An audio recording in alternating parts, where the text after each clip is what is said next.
Hello, everyone, and welcome to the Hope Report, your light in the darkness, brought to you by the Lindell Recovery Network. I am Jason Perry.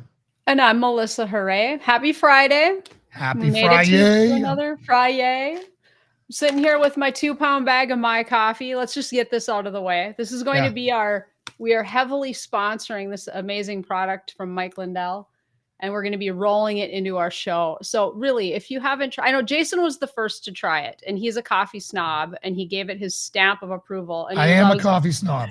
Like, it's got to be organic and it's got to be light roast. I don't want to hide, I need, and it has to have a lot of caffeine, right? Yes. I'm not one of those decaf.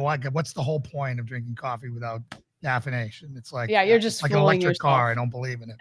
But anyways. Exactly.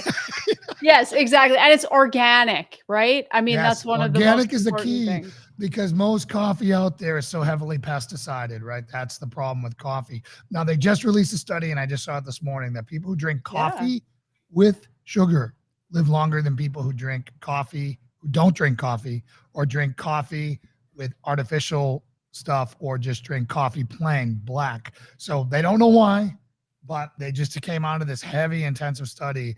And well, that is great news. That is great news for someone. So my organic maple syrup in my organic coffee is a home run. Oh, organic maple syrup. That's the only sweetener with vitamins. Oh, well, we've got a lot of maple. It's tree blood. It's tree blood. Minnesota's got a lot of maple sapping going on up here. I mean, use that polar environment you got there. You can just walk around tapping trees, and just put one on. You're good to go. Well, that's going to be my contribution to your farm.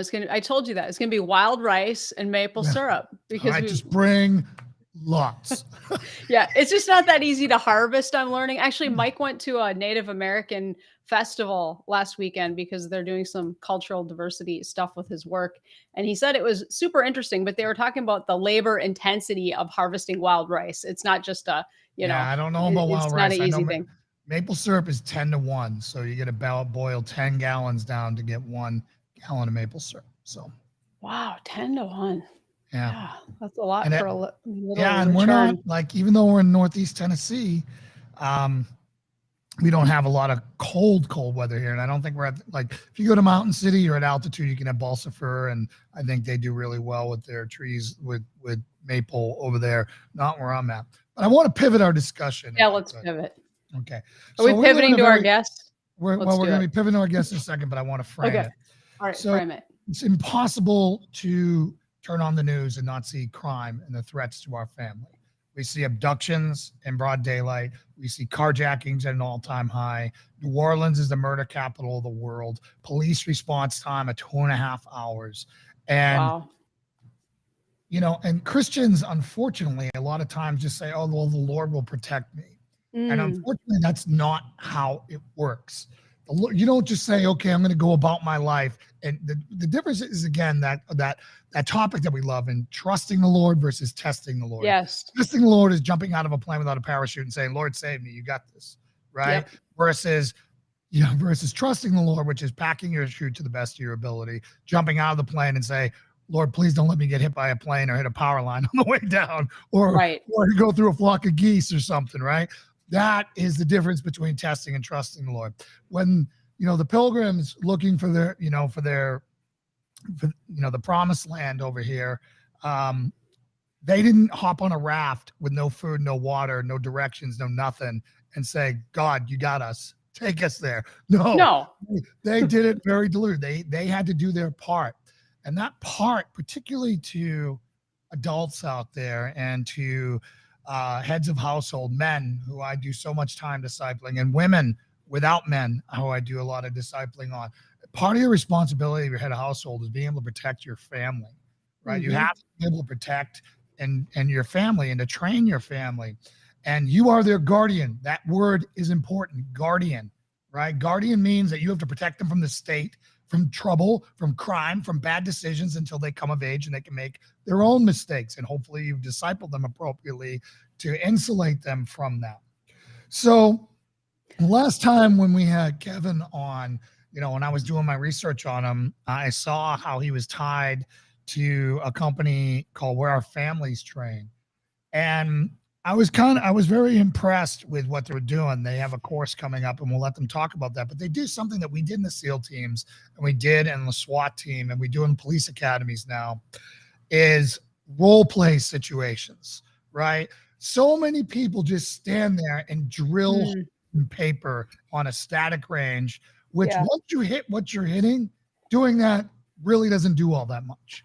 Right? You got to be under stress. That's why doing competitions helps. You got to get uncomfortable, which is why sprinting and doing your heart rates to jack up your heart rate is another way to do it. But in the end, you're still shooting paper. It's not dynamic, right? You're not under stress, right? So when you start rolling in simunition or airsoft and professional role players and being able to create artificial environments with lights and low light visibility and all these things, the more difficult you can roll in and the more role players you have, the more realistic it's going to be based on that.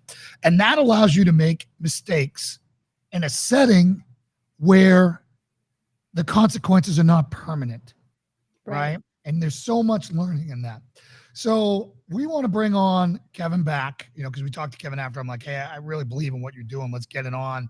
Let's get you back on here and talk about this. And he wanted to bring in the founder, Philip, of Where Our Families Train, and to be able to talk about an event they have coming up, which I totally believe in. So let's get them on. Guys, if you're ready to come on, give me a thumbs up. All right. Here's Keven and here's Philip. Welcome. Keven and Philip, welcome. So great to have you guys back. Or to meet you, Philip, and to hear more about what you do. I was going to say, as Jason was setting this up and leading into it, I was raised around guns. My dad and brother were hunters and, but I didn't really have much interest in them personally until a couple years ago when my husband and I started to see the way it was going with the Second Amendment and seeing, some of the fears that we had for this administration, how we could lose some of our rights. So I got my permit to carry about 2 years ago. And I did. And that's also more of what Jason's describing about going to the range and shooting static targets and all of that. But just doing that little bit was extremely empowering to be able to have a gun here in the house next to me while I'm here by myself, not knowing, I might wait 2 hours for police response time. So I'm really excited to hear about how I could take that, to the next level with my family. I've got a couple daughters at home who are 12 and 14, and, I want to teach them how to protect themselves too. So super excited to hear about what you do, Philip. And thank you for being back with us, Keven. It's good to be here. Philip, take it away. Thank you. Thank you. My download is that I believe the country has kind of lost its way due to education. There's a lot of legislators that are not educated to make educated decisions. So I wanted to create a safe place that they can come and learn safety concepts with their family friendly. And that is what's going to help this country, I believe, is through education. And so we have, it's something that Melissa, our market is really targeted around you because your husband, you have firearms in the house. And, I have a 16-year-old son and a 13-year-old daughter. And, firearm safety, first and foremost, you should have firearm in the house. You should have firearm, education as far as safety, but then teaching you how to learn how never have to use that. So, Jason, you brought up a really good point. How do you play pretend as real as possible as a civilian? How do you learn how to avoid something and see it coming and then avoid it altogether? And through scenario training, through attentive repetition, we learn our customers and our guests, and then we throttle to their skill set, and it's life-changing. One of the things that I really love about this, and I've seen it work in the political spectrum, is the police departments will take some of their harshest critics, right, who've been judging all these police shootings, and they'll put them in ammunition gear, they'll give them some training, and they'll say, okay, you tried doing it better than we did. And they all make terrible decisions, right? Because being a cop is the hardest job in America. I've been a SEAL, I've been a cop. It's way harder to be a cop here because of the animus towards you. When I'm a SEAL and I deploy, right? I know once I leave that base, and even on base in a lot of places, everyone beyond there is an enemy, right? And possible enemy. I got to treat everyone like a threat. When you're a cop, you got to do that in your own neighborhood. You're going to do that with your neighbors and the grandma you're pulling over and all that stuff. And every decision you make is going to be diagnosed in a court for months, right? So just taking that and taking these people who've been like, wow, I never understood it was so hard. I thought it was like the movies, right? It's not. And that's what's so great about where our families train is you take these, and it's fun. Scenario training is fun, right? We all looked forward to it in the SEAL teams because we knew, one, we knew where to shoot each other where it really hurts where the padding wasn't, right? So we shot everyone in the hips. So right there in the top of the thighs, there's usually no padding, just wet them up there. So Kevin's a tall guy. So everybody who's going through training, make sure you get Kevin in the top of the thighs with this ammunition, just saying. But no, go ahead. Phil.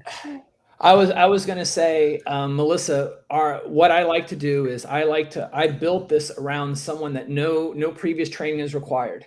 So it's something I'll give you a mock example. Let's say you come with your 3 girls and you come with your husband. What we would do is we're concept-based learning.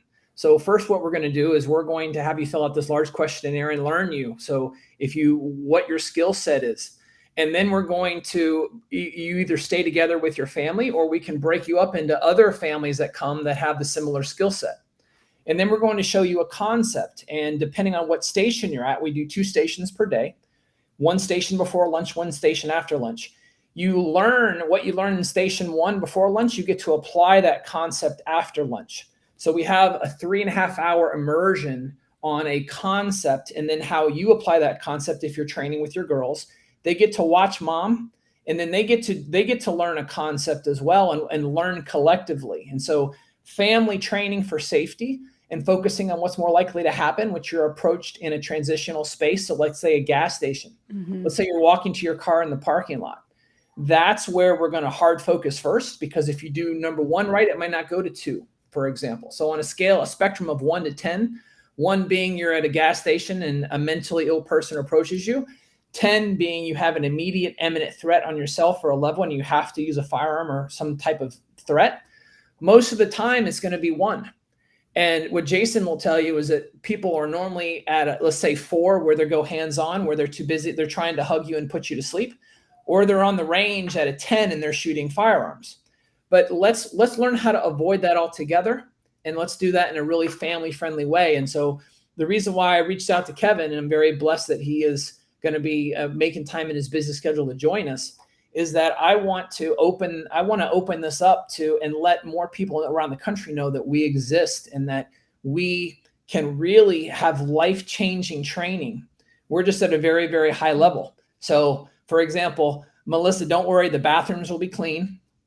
That's important. Yes. No porta potties. And AC. No. AC is important.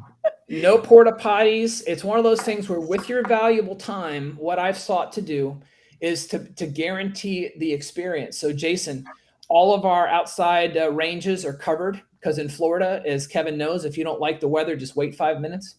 Yeah. And so when you schedule that time with your family to go someplace, we have a 3-to-1 student instructor ratio. So we can really give the best attentive attention and throttle to someone's skill set, and built around family. Again, it's life-changing.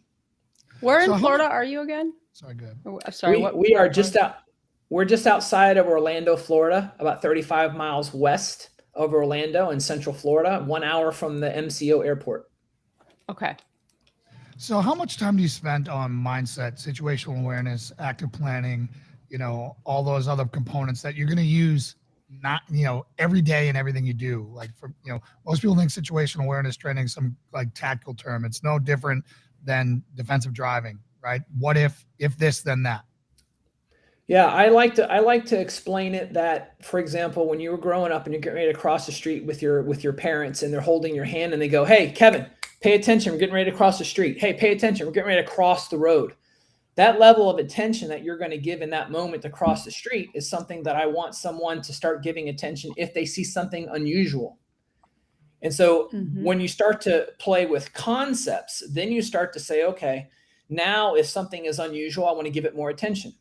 And how you apply those concepts and the timing in which you do it help you avoid a potential situation altogether, and not to use excessive force, because as civilians, there are no rules of engagement. So we are liable and responsible for all of our actions, even if someone a predator, for example, were to give us more attention, we have to defend ourselves, but only in every state's different, only to a certain degree, or then we'll find ourselves liable. So as a full spectrum, Jason, it's the before, during, and after a potential situation to really keep yourself protected. I'm going to throw in my 2 cents here, just as an example of that. I think the biggest problem in our country right now is the use of cell phones. And a lot of people, when they walk out of grocery stores, they're on their cell phone. They're not paying attention. When you're bringing your groceries back out to your car, even when you're going in without your groceries, don't be on your cell phone. Look around, see what's going on around you. And I tell it to my kids now that, 2 of my boys are driving, and they'll bring my 16-year-old daughter with them to the grocery store. And I tell it to my wife, I said, get on your phone if you need to get on some other time. But when you're walking back to your car, look around, because I don't care what time of day it is. It doesn't matter. And that's just one thing that they'll go over at his event. And make sure we get the website up for people to go and see what the ground looks like, what their whole beautiful place looks like, because it's pretty impressive. It is. It's a very impressive site. And I'll pull that up here in a moment. Go ahead, Melissa. No, that's what I was going to say, kind of coming off of Kevin's question. And I like how you said how to play pretend as real as possible. And I was wondering, what are some of the major pitfalls that you see? I have a 14-year-old daughter who, she likes to test the Lord. She thinks, well, isn't God going to protect me? I wonder, what are some of the things that you see that are common pitfalls of people, like the situational awareness, not paying attention, being on your phone constantly? Or I'm sure you teach some of those things of just basic awareness and vigilance. What we like to do is we like to play a game. So, again, this fact base is that a lot of our reptilian brain is built in from the day we're born, but the higher level functioning isn't fully developed until we're 25 to 29. And some of us guys, it never fully develops. 35. Yeah. But it's one of those things for especially 50. Our kids, especially our kids. I was smiling earlier because I have an example I give, and Keven will hear it when he comes via grocery store parking lots, because that's a big transitional space, which is any place outside your house. But for our kids, for me, and why I do this, and I'd like to back up just and say why I do this, why we're doing this, is number one, I'm a husband, and then I'm a dad. And I could not live with myself if something bad happened to my kids that could have been avoided. And so that is the reason why we created this. And that's the reason why we host these classes, is we want to have for those who want a higher level experience, that's what we're built for. Melissa, we're concept based. So for example, we're going to show you a concept, and this is something that Jason will appreciate. And Kevin's had some scenario training, but what we do different at WOFT is that I'm going to show you a concept. And then I'm going to put your family and your loved ones and everyone that's training with you in that moment upstairs on a catwalk, and you're going to go outside and you're going to come back in. You're going to walk to your vehicle, and you're going to learn how the vehicle locks, how it unlocks. So let's say that's a transitional space. You're walking to your car, and we're going to have a learning point for that run, and what you do right and what you can work on next time. We're going to debrief after your run, and you're going to go back out and you're going to come back in again. And it's going to be attentive repetition on what you could have done better. And we're going to role play that. And your second run is going to be based fully custom on what you did right the first time. So it's by your third and fourth run, we have ideas of where we're going to take you, but we're going to be throttling to your skill set. So Jason's familiar with, in the police department, they have something that is standard, and they run everyone through the same thing. What we do is we show you a concept, and then our training is that custom. So your daughters are going to get to watch your runs. And instead of everyone being outside and only getting 4 or 5, you get to run 20 to 25 good repetitions. And it's a very good team building. It's very empowering, and it teaches you how to think and respond critically under stress. And that's something you can never have enough of.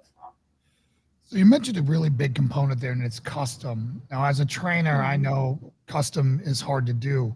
A custom is what we need to do, because the needs of a 7-year-old girl are different than a 19-year-old girl, than a 30-year-old woman to a 70-year-old woman, right? You're talking about mobility issues. You're talking about decision-making maturity. You're talking about a lot of limiting factors there. So when I have to do women's self-defense courses, and I'm dealing with a senior citizen in a wheelchair who's in their house, and they're like, there's nothing I can do. Well, one, you're wrong.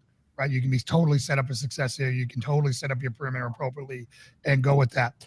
But when you're training them all at once, that is very challenging. How do you handle that? And can you go over what you would do for a scenario for a 7-year-old versus a 70-year-old? Sure. We have 6 different learning stations. So everyone's going to be separated into 6 different learning stations via skill set. And also what they fill out on a very large registration on what they're interested in learning. And so that's something where the families can stay together, and we train at the lowest level for safety from that family. And for a 7-year-old, for example, we make it a lot of fun, and it's a memory test. So in other words, you're at a gas station and you're with your family. It's like, hey, you're another set of eyes for mom. Look, see who's looking at us. Yeah. Right. When we do low light training, for example, as Melissa would come in for her first and her second run, things in the room are going to move around. So it's a memory test of those remember those Sunday comics, like what looks different from this than this, what's different. So it's inoculation to stress, and how much information can you take in at one time? Jason, one of my good friends that trains with us and one of our guest instructors, Dom Rosso, former SEAL as well, is he would pull out, remember that game, what is it, Connect 4, or that game where it's 4 lighted up, it's a game where it does different colors. Yeah. Yep.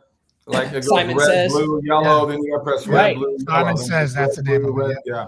Simon Says. So imagine trying to have a conversation with someone while playing Simon Says, and it really reprograms your brain to take in as much information as possible. So that's where, when under stress, if something really happens and someone approaches you, and for example, Keven, one of your boys, they're in the parking lot at Publix, and a homeless person approaches them.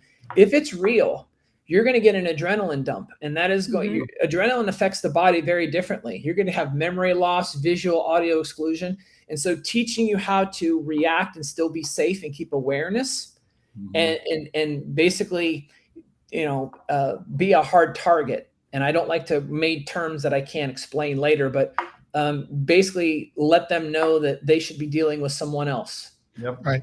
I want to stop and pause there for a moment. Most people watch movies, and this isn't to beat up on movies, being we have a movie star here. They think that adrenaline is going to be their friend, and it is not your friend. It is not the superpower ability that everyone thinks I'm going to start throwing cars and turn into Hercules. You are going, it wreaks havoc on your body, right? It gives you tunnel focus. It causes, that's why one of the most powerful examples I've ever seen of this was one of the things they do in one of the police academies. I won't say which, where they go and all the students come in, and it's just another day at the academy. And while the instructor's up there instructing, someone comes in to deliver a pizza, right? And they're like, oh, wrong door. And then they come right back. You don't remember me. And they shoot the instructor, right? With loud blanks, the whole thing, it goes down. They run out there, and then everyone goes max control. All right, stop. This was fake. Okay. Describe them.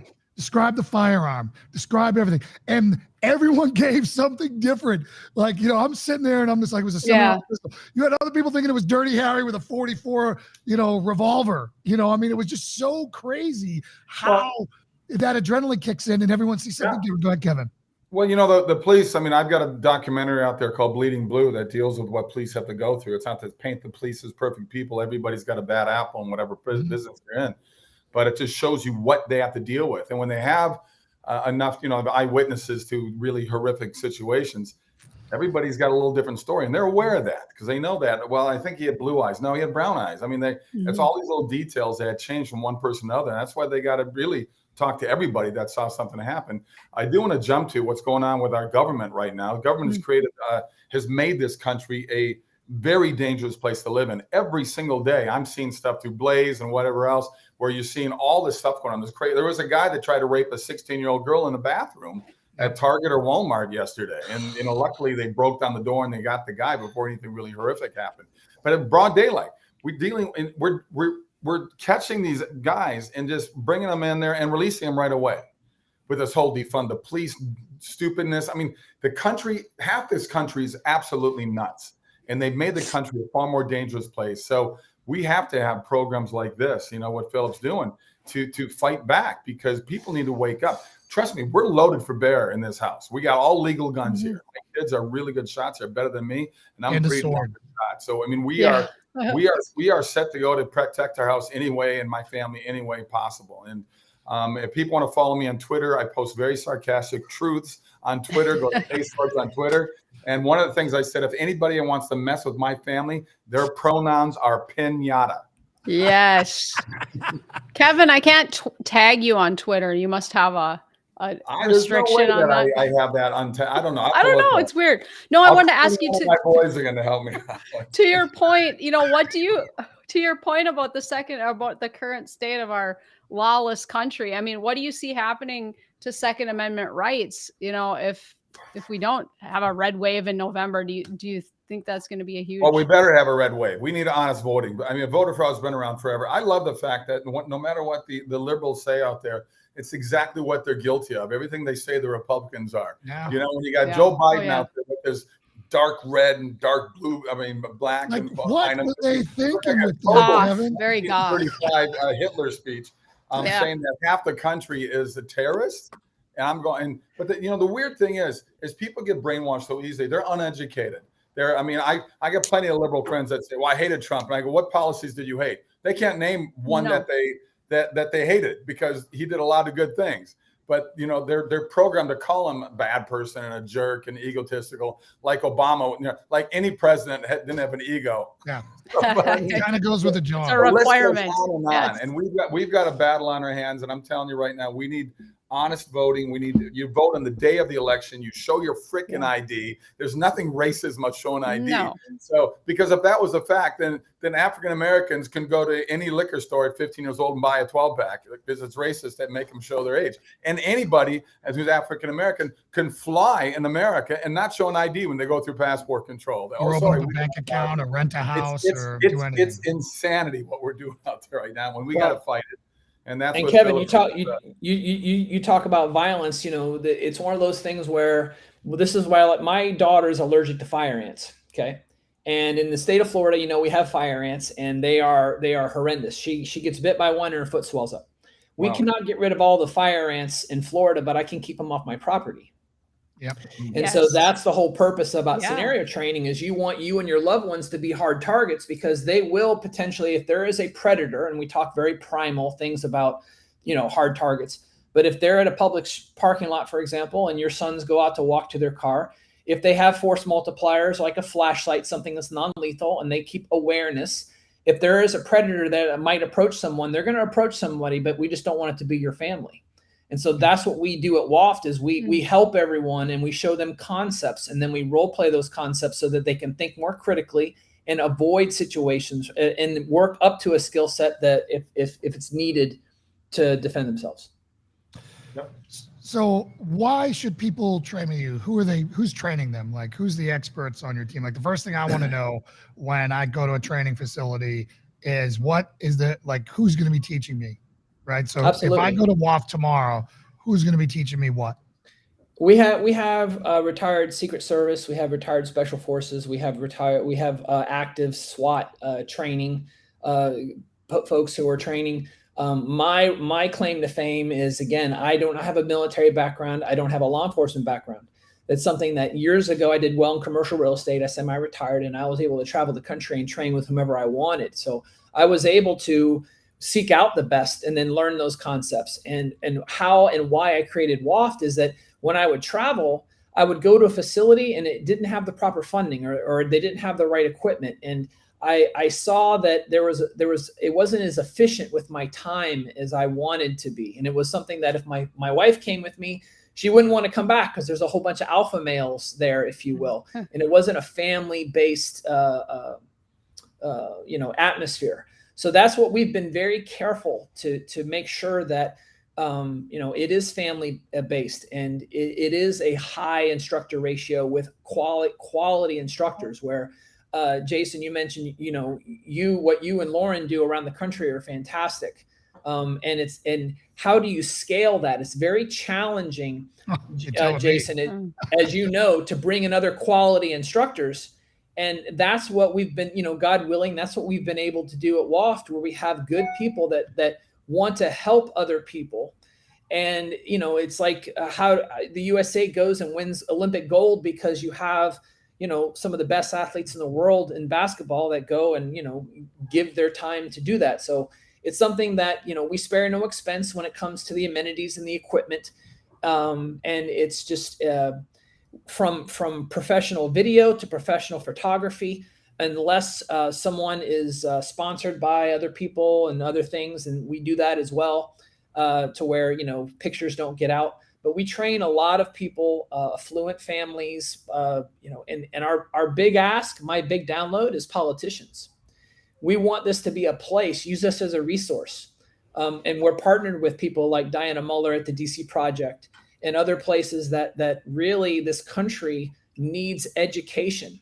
And what we found is that when someone, and you alluded to it earlier, Jason, when someone goes and they become educated on a subject, sometimes it changes their opinion. And there's a lot of people, and Keven will jump all over this, there are a lot of people that have opinions about politics, about policies, about, you know, things that they're not educated on. And when they speak, all of a sudden it's like, well, this is a ghost gun and it can fire 50 rounds in 1 second and it shouldn't be. And you're sitting there going, you have no idea what you're talking about. And that's yet, one of the slower ghost guns. I thought it was like 1,000 rounds in that. Yeah. You know? Yeah. And if you're afraid, just go outside and fire 2 blasts outside on your back porch. It's not a felony or anything. Yeah. You know, so it's those things that come off that what we want to do at WOFT is we want to have a safe place that's comfortable, that you can learn. And when you learn, all of a sudden, as Keven knows, once people get educated on policies, it's like you're unplugged from the matrix. And we are not going to outspend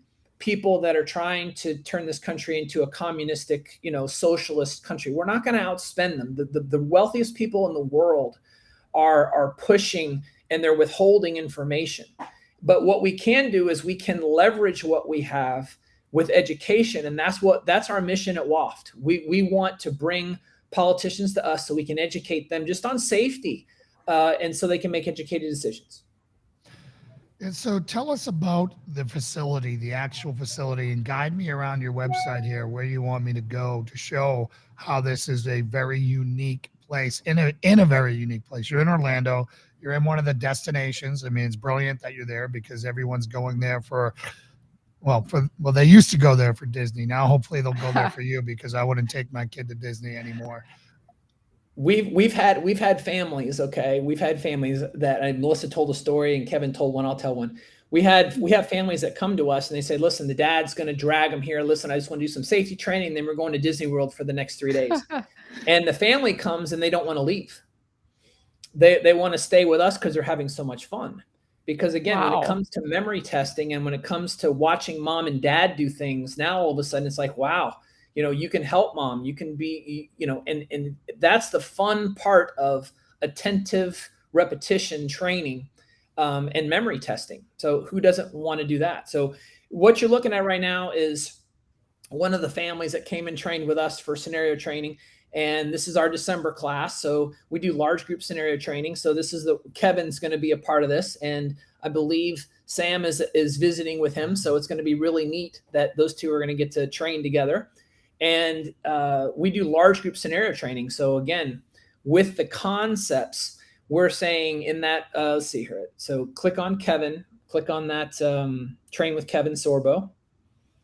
Okay, I'm there. I don't know if you're seeing that. Okay, there should be another link. Well, actually, go back. Let's go up to book your course, and then click on a 3-day. 3-day self-defense. Yep. And so we have 6 different learning stations. So we have a low light building. We have and these are in the videos. We have a low light learning station. We have a 100-yard rifle range. So those that are hunters that want to, you know, sight in their rifles or just get better at, you know, learning about an AR and what it's capable and not capable of doing. We have a multi-purpose room that we do anti-carjacking. As you guys know, as you see things around the country, transitional spaces, I think you would all agree, most bad things happen either at gas stations, right? Or they happen in or around your vehicle while you're there's moving. the getaway vehicle is their vehicle, right? Correct. For females, it's typically a blitz, a knockout. throw them in the back seat, throw them in the passenger seat, throw them in the hatch. Like when women are unloading their groceries, there is no time you're more vulnerable than when you're back to the parking lot, loading in your hatchback. Someone comes up, hits you with one strong blow to the head. That's called a concussion. You're out. Yep. Now you're in. Now they throw you in and they drive you away, and hopefully a camera caught it. So most bad things happen statistically in low light conditions, early in the morning or late at night. And there'll always be some ambient light. But in our low light building, which is the picture you're looking at now, we want to help dial up all your other senses. And again, learning what pre-fight indicators are. And when you see those pre-fight indicators, you can react faster. Scroll down a little bit. Go ahead. I said I got to throw in a little biblical on this because evil loves the dark, as you know. Yeah. Yep. And you need to shine the light on that because evil loves to hide. They're afraid of anything that might get them caught. They're afraid of people like Philip walking down the street with his buddies because they're not going to deal with that. They're going to look for the soft targets, and they love to live in darkness. And we need to shine the light on that. I got some Amen. grandma wisdom right Amen. here that I'm going to drop on you guys. Ready? Nothing good happens after midnight. Your mother said it. Your mother's mother said it. Your mother's mother's mother's mother's mother Yes. said it. All the way back to caveman days where it was dark, That's right. bad, stay in cave. Right? That's so true. That's a universal truth. Go ahead. So what we're going to do is we're going to when Keven visits, we're going to give him a flashlight and give Sam a flashlight. And then we're going to work on concepts on how he can use that to throttle. And we're going to use him to project his voice to be a hard target and keep distance as our friend. And then as he gets good at that awareness, as distance breaks down, we can use that flashlight as what? A roll of quarters.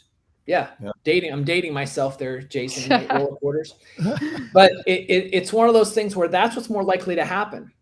And so that's what we're going to practice with first with his very valuable time. And when Melissa comes, her girls are going to be very welcome. They can train with my daughter. And there's going to be a lot of other instructors there that are parents themselves. And that there are no egos. We leave them all at the gate. And it's like, we are obsessed with providing the best possible experience with your valuable time. In the picture on the screen there, on the far right, a gentleman in all black, that's Tom Taylor. He is the chief marketing officer for Sig Sauer. He brought his sons to train with me. Huh. They have the Sig Academy. They have a new $20 million facility up there.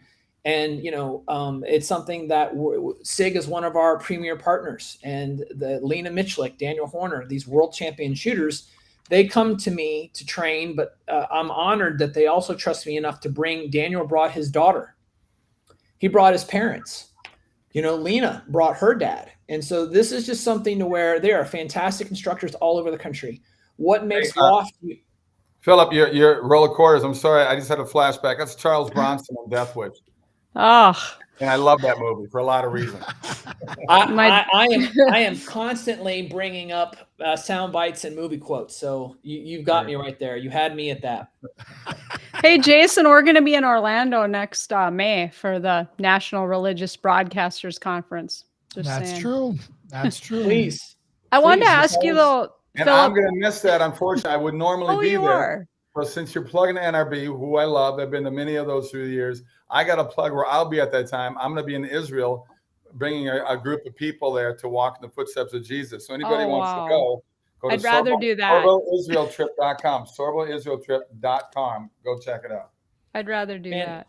Fantastic. It's a marathon, not a sprint. And what we're doing right now is such a fun moment because it's just quality Americans. And it's something that collectively, it's something that I want more of. And so WOFT is a blank white canvas that if Jason came to train, I feel like I could give Jason some value by just giving him paintbrush, and how Jason decides to paint on that white canvas would be different than how Melissa with her daughters, paint. And so by having 6 different stations, we can separate you and learn those concepts, and we can break you off further by skill set. So it's the most custom training that I created because I couldn't find it. And it's hard to convey. It's something that some of the videos I sent you, Jason, some of the links and those types of things, that if anyone wants to reach out to us, we can give a lot more information. We're just the tip of the iceberg. Well, I think that's what one of your strengths is, right? Is that custom training is hard to do unless you're doing a private. When you have a facility that was built to be flexible with your movable walls and your doors and being able to set different themes and come in through and like, you're not walking into the same room doing the same thing. You're not doing the same thing. Because it's so flexible and because you guys are doing rafters, not in a testing environment or what we would call in the kill house and the SEAL team, right? When you're doing CQB training or you're doing tactical training in the SEAL team, typically you have guys above who are down watching and they're all watching to see if you make mistakes, right? But there's something lost in that, or there's an opportunity lost in that, which is group learning, which is so important to you because you're watching. When you're doing your family, it's not a competition, right? You don't want your daughter, like you don't want to outshow your daughter and have her not there. But in the teams, you're competing against the next guy. You don't want you to mess up and then he learns from your mistake and he looks better than you, right?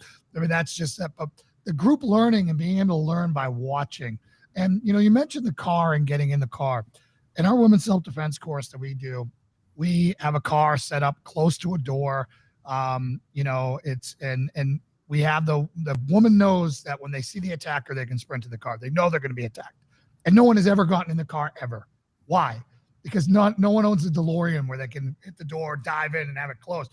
You got to open the door towards you, right? Then you got to get in, get under the steering wheel, close the door, hit lock. And it's just such a traffic jam. It's so hard to get into a car under duress. So teaching people where to fight, how to fight there, what to do.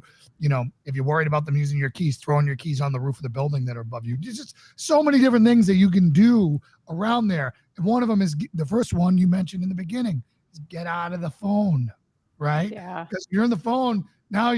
It's too late. They got you. They made contact. They've got a weapon, and now they're walking to your car. Which that's not game over, of course, as we know. There's things to do there, but it sets you way up more for failure than if you had saw it coming, able to make noise, able to make reactions, not allowing them to take you where you want to go, and those types of things. So again, I think what you're doing is fantastic.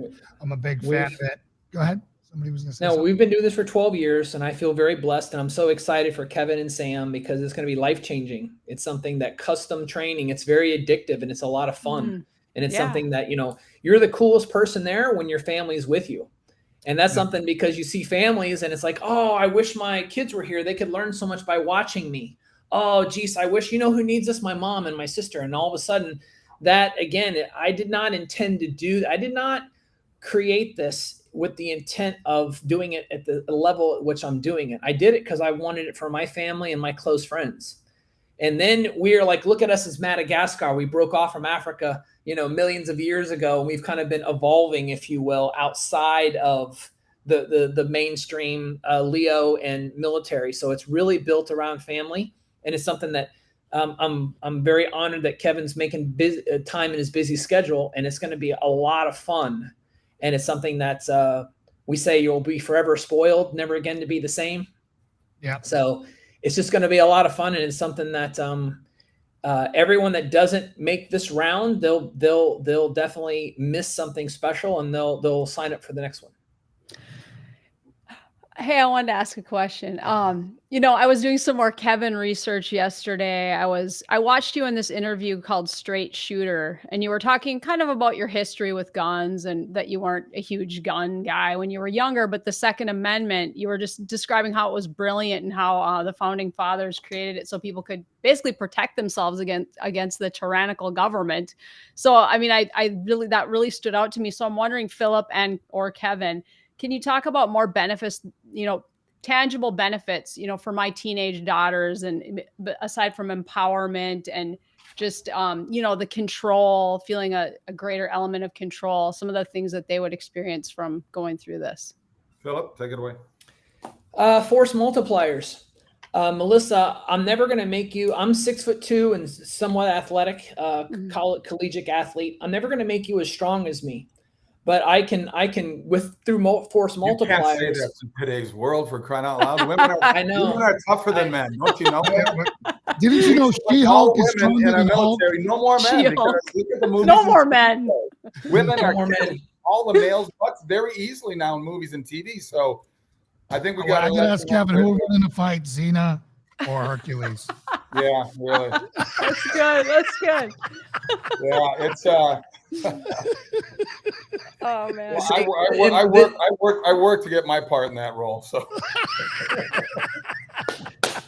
this is exactly what I'm talking about. Just moments. Like when you do proper scenario training and when you're with your family and just kind of like this is not work. This is just a fun moment that we're all having fun collectively. And when you're not in these moments, when you're out of a moment, for me, I don't want to do anything or go anywhere unless my family can come with me and unless I'm learning something.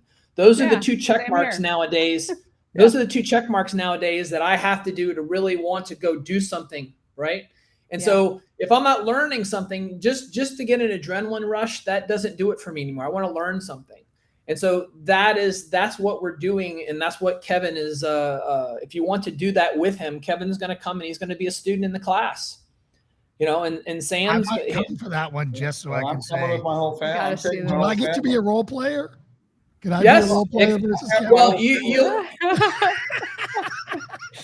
and when you're in those moments and you're learning and it's instinctive and it's organic, so it's something that will never happen again, and you're truly living in the moment. And that to me is what's such a blessing, that, you know, the world and our normal daily lives, we're thinking up at this, we're going to go here and we're going to do that. When do we ever take time to just focus on being the here and now? And through scenario training, for me, that forces me to live in the moment. It makes me turn my brain off. And it's like, if you have above average intelligence, it's really hard to do that. And so that's what's so fun. And then by doing that with other friends and families and loved ones, you know, I hear about it all the time. And Keven alluded to it earlier. We're in the largest social experiment of our lifetime, you know, with inflation and with open borders and with the laws that they're passing. Yeah. With the laws they're passing about no bail, you know, no bond. And this is something to where we are not going to stop it from happening, but we can keep it away from us. And so that's the biggest part, Melissa, is that having a firearm is just one force multiplier. There are edge weapons, right? There are other things, in your voice is in your attitude, you know, pre-fight indicators. There's so much more stuff that I want to teach you how to outthink someone, interrupt the way someone thinks by interrupting their OODA loop, right, Jason? These are just things that the timing in which you do certain safety concepts is what's going to keep you the difference between someone interacting with you and you avoiding it altogether. And that's what's so fun to do that with your family. One of the things that was great that I noticed in the videos you sent is you don't just focus on firearms. Like a lot of companies just focus on firearms, and there are knives are such a big problem, and they're very dangerous, and a lot of people don't give them the proper respect that they should have. And I love to see that you guys are doing that. I also noticed that you guys were doing some open hand technique stuff, which is great because most people don't know how to punch without hurting their hand. Right. I also noticed that you guys were doing grappling, which, you know, grappling is the most effective thing you can do one-on-one. Right. But against multiple attackers, it may start breaking down. Right. So again, it appears by all means that you guys are covering the full spectrums of the threat out there. And in a 3-day course, it gives you enough time to at least, you know, have some experience in some. I develop a plan for each one of these scenarios. Yes, it's going to be infinite variables, but you'll have the basics, right? And the basics is the decision-making process to be able to observe, you know, orient, decide, and act. This is a 3-day class, but we have 1-day classes, and it's something with your busy schedule. Sometimes you can't make it work for 3 days. So it's, again, just based on concepts. Scenarios are endless. And something that is, you know, a force multiplier, Melissa, to go back to your question, is that you can make me let you go if you're carrying a blade or something on you and I try to grab you and throw you into a car. And so training blades, things that we introduce in scenario training, we actually have the real blades that you can purchase. And firearms, you know, UTM, we spare no expense, Jurassic Park style, you know, where it comes to we're funded properly. So you can really, again, go back to play pretend as real as possible. And I want us to be the flagship of safety for the country. We were invite only until about 3.5 years ago. So we've been around for 12 years, and it's been by word of mouth and referrals only. We've never advertised. And so now I feel like it's to a point where if not me, who? If not now, when? It's like we can only train at WOFT 1,500 people a year. That's it. And so you think of the 9 million plus new gun owners, just in 2020. And so don't worry, they'll go to a range and put holes in paper and think they're good to go. Yes. And so we have roughly 30%, Kevin will notice this, roughly 30% of people that come to our normal classes are other instructors. So it's a very high end that, Jason, where do you get to go sometimes that when you walk on the range, everyone's not looking to you. Okay, Jason, what do we want to do? Yeah. When do you get to work on yourself? And then where can your family come and not have to worry about dad showing us what to do, where it's like, okay, dad, leave. I'm going to work on myself now. Because they might not be with you at the gas station. They might not be with, Kevin might not have his boys with him when they go out places. And so that's what, as a dad, that is what I built. And what I'm obsessed about is providing that best experience so that your family, not only yourself, but your family is safer. And we're just very unapologetic when it comes to protecting that experience. Everyone that visits. Philip, I also think it makes a difference when you are doing it, when your instructors are doing it, because it's like me trying to teach my wife how to golf. She gets very impatient. You don't know anything, do you? and then I know a lot of pro golfers. So then when we golf with them and they give her a lesson, I go, well, that's exactly what I told you. And she goes, yeah, that's how you say it. That's great. They're more apt to pay attention to the people. I know my kids respect me, but they're going to look at you guys and they go, well, these guys are the real deal. So you may say some of the same things I say to them, but you're going to say about 90% that I don't even know that I'm going to learn at your event as well. So I'm looking forward to it. Absolutely. Yeah. Absolutely. And the one takeaway, if nothing else from this interview, I enjoyed meeting everyone, and it's statistically 70% of people are going to seek out safety training after something bad has happened. Yep. And so that's something that finds someone local, make time, invest in yourself and your family to learn about safety concepts, because you don't want something bad to happen, and nowadays, unfortunately, we were country before country was cool. Like we were doing scenario training way back in the day and now all of a sudden, how can you not invest your valuable time to do something really fun with your family that's going to teach them, lifelong lessons. And we have people that attend every class with us if they can afford it. And we have people that come once a year because they make it a priority and they see the value. We've never had someone say, oh, it wasn't worth it. The value is there. And again, Melissa, back to you. You 2 years ago, you got a firearm and now you have a firearm in the house. Scenario training is going to help you, specifically for you, help guide you on what to you is more important to learn with that firearm. It's going to be that gray area where you carry now, we're going to say, okay, where do you carry? Where do you keep it in the house? And then we're going to role play if you ever had to use it. And it's going to make you realize, wow, I thought I could do this, but now it's going to make you change, for example. So these are just things that people that come to us, a majority of the time, it changes everything that they were doing, because when you do scenario training, you can't fake it. It's either going to work or it's not. So my poor wife. So you guys, you're going to post up that website that you got? You're going to put that on your link there, right? Yeah, we'll drop it in the link. We'll put it all there. And awesome. I've shown it several times. Put in sorbostudios.com too. sorbostudios.com. Will do. So my poor wife, being married to a SEAL, I sometimes check her readiness. And I remember one day, oh gosh, she's sitting on the couch. This is good. She's sitting on the couch in the living room, and she didn't close the garage door, which gives you one door, and you're in our living room, mudroom living room. And I invited a friend over to check her readiness. Now, everyone in my family, like my wife, is supposed to have her firearm on her. I see she doesn't have her firearm on her, right? So I made sure my friend wasn't going to get shot. So was what I'm saying. So, but next thing you know, she's sitting there watching Fox News, and now our friend is standing in the middle of the room, and she's just like, you could see her go white. She's like, I failed, didn't I? I'm like, miserably.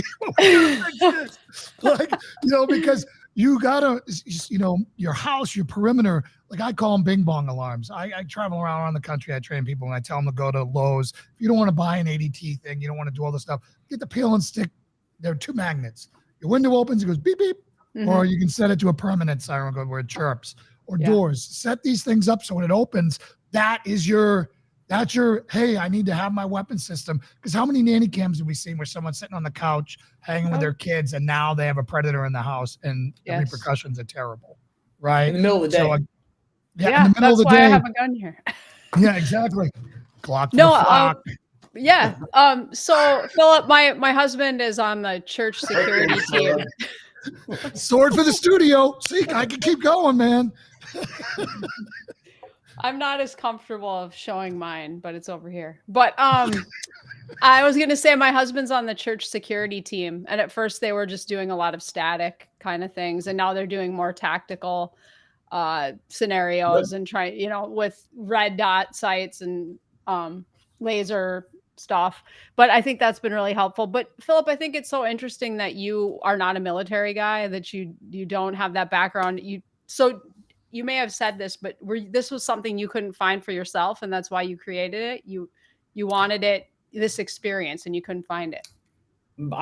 Just similar to Keven, I grew up. My father introduced me to firearms, but he wasn't a big hunter, and they were always around the house. And I wasn't really into firearms. I was again a good collegiate athlete, and it wasn't until I got married that I said, "Well, geez, I have to take care of you now, and I can take care of myself, and I can fight one guy, maybe two, but I can't fight three." And now it's like I have a wife to take care of. And now it's like, okay, we're going to have firearms in the house. You have to have some fundamentals. You have to know how to use this force multiplier.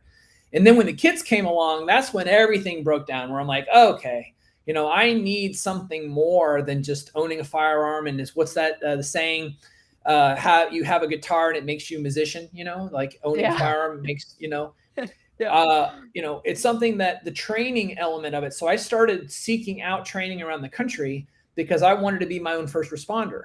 I wanted to learn how to avoid and detect and de-escalate potentially violent situations. And I'm just the type A. So learning what I don't know. And then the beautiful thing about it is you're only as good as who trained you. So unless you are a SEAL and they really invest a lot of money in you to get that skill set, police departments are not funded typically properly, and they learn on the job, and it's like, as a civilian, the thing, police, as a civilian, how do you learn and without putting yourself in harm's way at a really fun level? So Melissa, if I take you outside and, okay, we're going to go train and we're going to do some firearm live fire, if you're staying out in the sun, it's going to be uncomfortable. And as you're uncomfortable, you won't retain or learn as much information potentially. And now you want your girls to know, hey, listen, we're going to have a fire in the house, and these are the 4 safety rules. And how it's a better family experience that I could not find, and we made our own. I think that's fantastic. I think what you guys are doing, Keven, thank you so much for attaching yourself to this. Yes. Guys. Yeah. I had a great time again talking to you. Anytime as you get closer, if you want to, push it out again, let us know. Particularly, we're going into the holiday season here. Anything else you want to say, or anything else you want to put out before we wrap it up and pray it out? I'm good. Thank you very much. And we're doing God's work. We want to make every family safer, and ultimately we want to help influence legislators so they can make educated decisions. They use us as a resource. So if they want to learn, the next time they try to, they want to roll out some bump stock, this, that, whatever, and they're not educated about it. That's what we want funding for. They bring them to us, and their security team, their family, we can help them. And Jason, you can come and co-instruct with us. That's the beautiful thing about it. Yes. We want. Do you do the trainings ongoing, or is it? Yeah. Are they at selected times, like once a month, or everything's by appointment. Everything's by appointment. But we're going to be making our schedule for 2023. And, the first of the 12 years, we would have an event. We would have 3 events the first couple years. And this last year we had 14. Wow. My last question to you, Phil, would be, do you train any agencies? Meaning, would you train police, let police to go through some scenarios there, because they have a hard time finding facilities like yours? We train our local SWAT team, and we train other places. We make it available. Amen. And we also donate. I have a lot of Leo families that we have their spouses come out, and we have open spots that they train with us. And it's just again, the challenge comes down to funding.